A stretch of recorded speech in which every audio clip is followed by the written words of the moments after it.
What's up guys, it's Josh back with another video, and today I want to look at another distribution of Linux called Fedora. So let's hop in it.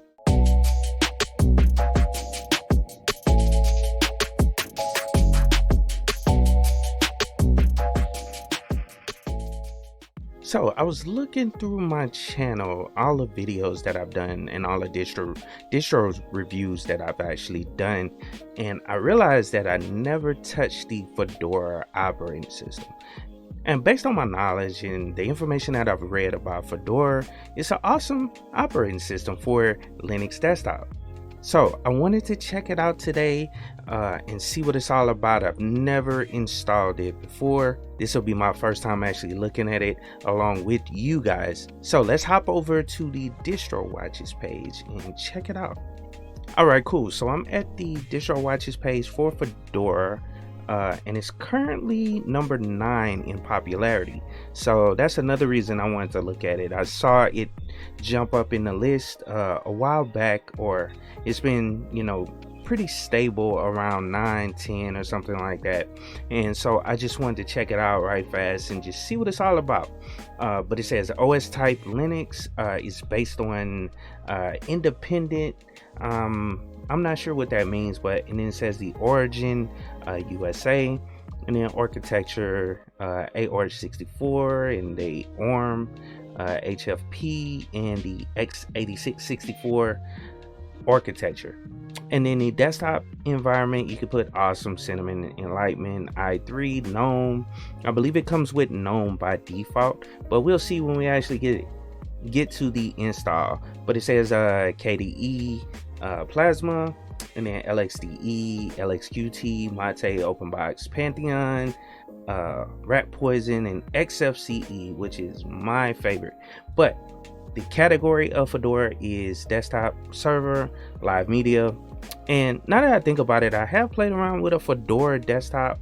Well, not the desktop, but the server version. So this will be my first time looking at the desktop environment that comes with Fedora, and it's GNOME. I've looked at GNOME on other Linux operating systems, but I heard this one is pretty good because they use a lot of stable software with Fedora.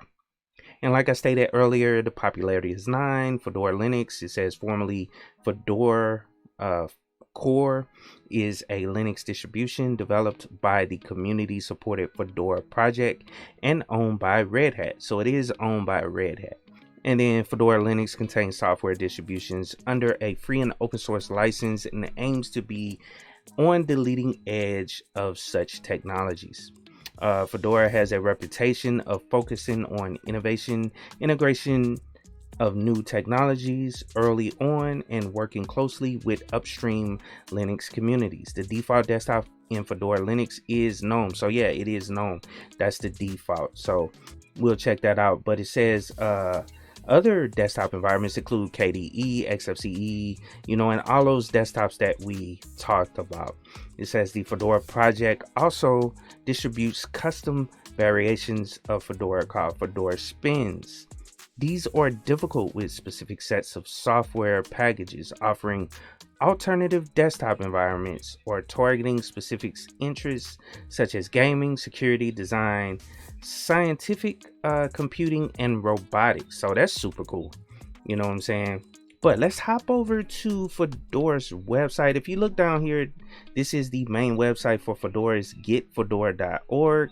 So I already have it up, but we'll hop over to it. But you can get all the links to Fedora. They have a community, user forum, mailing list, documentation. So check that out if you want to.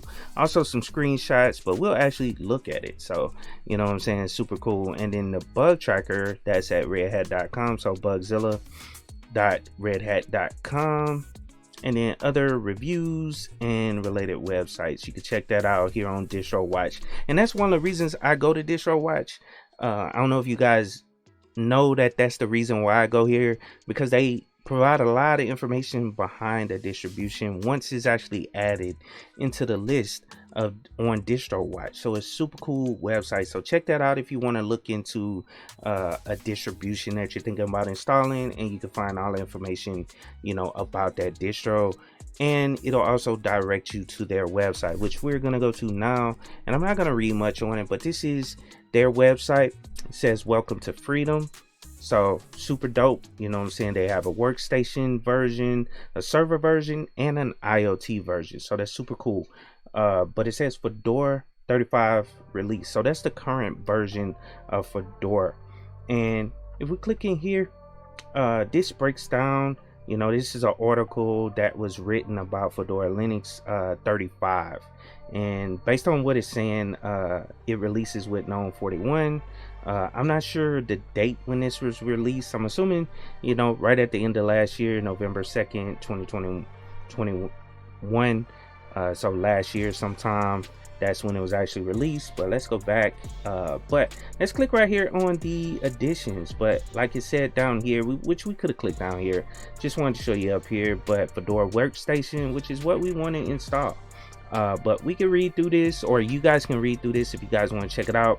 But there is a lot of information about the actual operating system, but that's super cool. They promote virtualization as well as containerize, hack deploy, you know, containerize your applications. They talk about all that stuff. So let's hop over to my virtual machine so we can get started, because I already have it downloaded. This is how you download it if you need to get it.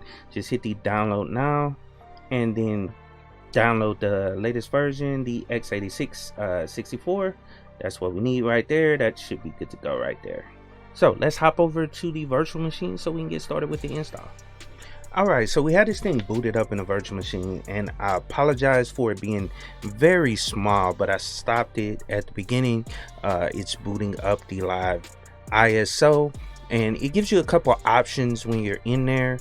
It basically says start Fedora Workstation Live 35. Also test this media and start Fedora. You can test it, and then you can also go into troubleshooting. I'm assuming if you already have it installed.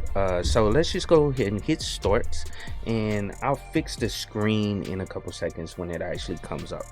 Okay, cool. So we're booted into the live ISO. This is the live media, and the first thing that pops up is basically if you want to try Fedora or install it to the hard drive. So what we're going to do is install it, and like I said, this is my first time touching Fedora desktop environment, but I do understand GNOME, so we should be able to get through this install fairly easily. So let's hit install, and I also changed up the display so you guys can see it a whole lot better.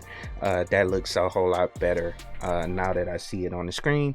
But as you can see, welcome to Fedora 35. But let's go through it right fast. I'm not 100% sure what it is. I think it is, no, this is the one that's used on Red Hat. I'm not sure what it's called. I can't remember what it's called. I need to look into that and see what it actually is. But let's go through the install. So basically I'm clicking on here, and I clicked in here to select the hard drive. And right here you can add this, you can customize it if you want to, do some storage configurations, encrypt your data, you know, all that good stuff. But let's hit done. That's pretty much all we had to do, and it looks like I'm gonna have to go back in here. We got to select it and hit done. That should be good. Yeah, that should check the storage, and it should work. Yeah, there we go. So all we had to do is oh, it already automatically recognized our time and date, so that's cool. And our keyboard is good to go. Is English US. You just click in here if yours is different. If you're using Fedora in a different location, then you can check that out right there and change up your keyboard language. So let's hit begin installation. And it looks like that's pretty much all you have to do, is select the hard drive. So that's cool. It's gonna, I mean, we could have customized the install by separating our home drive from the file system, the regular file system, but it's gonna, it looks like it's gonna just do a main install on the full hard drive, because we didn't make any changes to the hard drives. And I'm sure it will come with some configuration after this, I guess, once it reboots. So I'll be back when this installation is finished. It's just basically installing the kernel, pretty much everything, all the software that comes with it. So I'll be back when that actually finishes. Okay, so the installation is complete. It basically says Fedora is now successfully installed and ready for you to use. Go ahead and reboot your system and to start using it. And so all you have to do is click this button right here behind my face that says finish installation. It went through the bootloader and everything. It installed all the files, and then the bootloader installed. So all that was done during this process, but I believe a little bit more of a final configuration will probably pop up when we restart the system. Let's go through that process now though. So let's hit finish installation. Okay, cool. So it rebooted and now it brought up the welcome guide. So let's go through this, and this is basically the setup, the final setup in the configuration that I was talking about. So store setup, your privacy, automatically report. I don't never do that. Hit next. Third party repos, we can actually turn that on if you want to. I'll turn it on, and then hit next. And then you can connect to your own line accounts, which I never do, but that's there for you if you want to do it. So let's hit skip, and then we can create our account, which I was assuming that's what they were actually gonna ask us during the install, but that's cool. But they also had an enterprise login, which is super cool. So if you're connected to a work network, then that's super dope that that's there. So type in our password. Boom, and then type it in twice. Boom, hit next. So we're good to go on our password. It says start using Fedora Linux, so let's click that and we should be done. I guess it's gonna finish the little configuration, and it says welcome to Gnome 41. That's super cool. So hey, this will help me out with the video. Let's take you guys through the tour. So let's take tour. Here we go. So start the tour for Fedora Linux 35 Workstation Edition. So let's hit start. Get an overview. So you do have the super key to see open Windows apps, and I can't really use that because I'm in a virtual machine, and it'll probably default to my shortcuts that I have set up on my main machine. So we can't do that on this demonstration, but it says just type the search, so that's super cool that that's there. Keep on top with workspaces. So yeah, that's one of the major benefits that I like of Linux, which is the multiple desktops or multiple workspaces. So that's super cool. Up and down overview, so you got touchscreen, so that's super cool. Hit next. Okay, cool. So 3 fingers, that's cool. That's it. Have a nice day.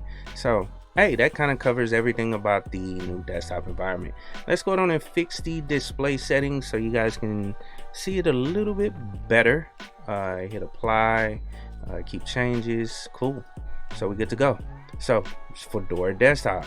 And it's a simple desktop environment. Like I've used GNOME. I had GNOME as my main desktop environment, for a very long time, until I switched over to XFCE when I was using Antergos a long time ago, which is a Arch-based Linux distribution. So I know GNOME up and down. You know what I'm saying? It's not that difficult of a desktop environment to use. But let's start over here on the top right. We click right here. That is basically our power settings. So we can go in here to the settings, or actually that's the full settings for the system. Then you got your power off, log out, just to show you guys, suspend, restart, power off, log out. And then you can also lock the system. And like I said, this is the settings. I'm not sure what this balance is. Oh, there we go. That's the power settings. So super cool that they added that there. I haven't seen that, before in the top taskbar. So that's super cool. And then our network settings. So we can go through here and modify that if we need to, set up VPNs, all that good stuff. Let's go down and close that. But that's pretty much it. And then we got our calendar, taskbar, or tasks. Notifications, all that good stuff, weather settings, right there. And like I said, this is my first time looking at it, so I'm not 100% sure what I'm gonna see, what I'm saying? So bear with me if I see something and I'm like, oh, what is this? What I'm saying? But let's click on activities. All right, that's cool. So it breaks out all our different desktops. So we got 2 workspaces right off. And then our apps in the little start bar at the bottom. That's super cool. So that's how you actually open it up. Because I was wondering where our not start menu, but our taskbar on the bottom was. So if you hit activities, and so yeah, I haven't used GNOME in a very long time, so just know that I mean, if this is something that you already know because you've been using GNOME for a minute, you know what I'm saying, or the latest version of GNOME, I have not looked at it at all on any other distribution in a long time, so bear with me on that. But this is cool right here. You can click right here, start applications, and this is something that I seen somewhere. You can actually grab apps and drop them on the desktop, so I thought that was super cool. So I'm gonna grab this systems monitor and drop it on there, and that'll open that up. And then super cool part about it, you know, if we got another workspace, just click right there and it'll automatically create another workspace. So I thought that was super cool. But let's go through some of the applications that are on here. It comes with Firefox, so let's click and see what version of Firefox we got on here. I'm sure it's the latest version. I'm not sure what the latest version number is because I don't use Firefox that much, but I do use Chromium as well as the Brave browser. But about Firefox, let's see what version we got. So 93. Okay, that's what it comes with. And we haven't done any updates on this machine yet, you know what I'm saying? So I'll probably do that a little later. I just wanted to show you guys, you know, what's on here when you actually open up the operating system. So let's hit the activities button again and go down here to show our apps, because I want to go through some of them just to see what's all there. So we got contacts, we got weather, we got clock, we got our maps there, photos, videos, calculator, text editor. Let's see what text editor we got in here. Okay, cool. That, you know, wonder if that's like mousepad or something like that. Oh, Gedit. There we go. Text editor, Gedit. So got that there. That's dope. That's there. I like Gedit. You know, awesome application. Document scanner, settings, and we'll go into settings. But one cool thing about it, you know, they have the boxes application on here, which is good for virtual machines. You can use this as well. I always talk about VirtualBox on my channel, but boxes is a good one as well. You can actually use that on your Linux desktop environment in order to install virtual machines and set them up and everything. They call them boxes, which is super cool. But Cheese, Fedora, Media Writer, which I saw that on their website. That's basically how you can write the ISO to, let's say, a USB or something like that. Then that's what this is for. But of course, you can use the DD command. That's there. That's always an option as well. You got your help. Let's see what's in the next thing. Oh, so it does come with LibreOffice. That's cool. And Rhythmbox. That's cool. And that's that tour we took in the beginning when we first opened up GNOME, or opened up the desktop environment. So super cool that that's there. And I don't think I said Cheese, but they do have Cheese on here, which is that snapshot application. You can take pictures of yourself using Cheese. But this analyzer, so this is basically all your utilities that people want to see or want to use when they actually get a desktop environment. So they have screenshots, screenshot application, document viewer, disk usage analyzer, image viewer, disk. So that's super cool that that's there. That's always there, you know what I'm saying? That's a way to actually manage your disk on the system. And then fonts, and then look like emojis or characters, which I've never used that before, but it's super cool that that's there. All right, cool. So let's go back to our desktop, and what I actually want to go to is the settings. So let's go up in here, check out these settings. So I just wanted to show you guys this in case you're new to Fedora. Check this out. You know what I'm saying? This is where you make all your changes to the desktop environment. And anytime I'm reviewing a GNOME desktop, I always bring up GNOME Look, so you can check that out. You can probably add some cool themes to this desktop environment and all that good stuff, you know what I'm saying? But this is the network settings, Bluetooth. You can change up your background, which that background is like super fuzzy and kind of ugly at the end of the day. So let's go down and change that up right fast. I like, you know, this green looks pretty cool, so let's change it to that. Notifications, search, applications. Just click under applications. So that basically shows you all the applications and all the settings you can do for each one of those applications. Your privacy settings, so camera, microphone, Thunderbolt, you know, just basically changing the settings for that. Online accounts, this is where you can go and connect to those online accounts if you want to. If you skipped it during the initial setup of the desktop environment. Sharing, you can share folders, you know, all that good stuff. Everything you need is here as far as settings, power, display, all that good stuff. Now, one thing I wanted to show you guys was the software, and it's actually right here. So this is the software center. Based on what I heard from reading the documentation before installing it, they use a lot of Flatpaks. So that's one cool thing about Fedora. They use Flatpaks for a lot of the packages, and you're starting to see that more in all of the Linux distributions that or major, like Ubuntu for sure uses a lot of Flatpaks, as well as Mint, and you know, all those Debian based distributions, they use a lot of Flatpaks. So it's coming. It's gonna be adopted as the default way of running applications or installing applications, is using Flatpaks. And if we look through here, this is some of the updates. I just clicked on updates, but this is where your updates are. I knew we were going to need some updates on this system, you know what I'm saying, but it also shows the installed applications as well if you need to go to it, and then we can search for applications if we need to. And I forgot to tell you, you know, go back here to explore, and this is where you can find whatever applications you want to install. So let's say transmission, and then if you want to install transmission, just hit the install button. It'll install the application.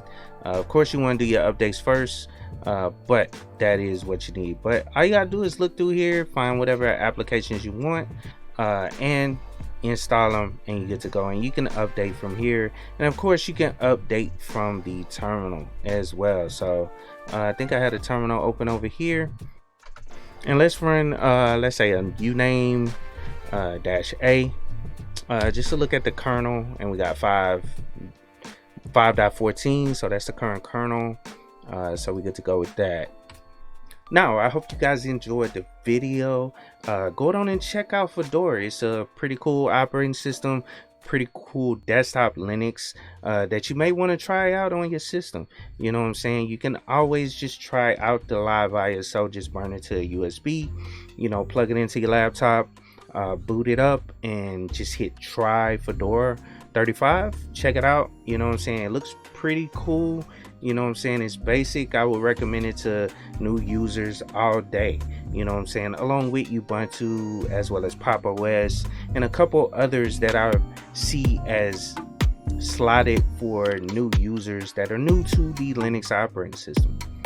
But please like, share, and subscribe to the channel. And if you have any questions, leave comments down in the comments below. And of course, keep it techie.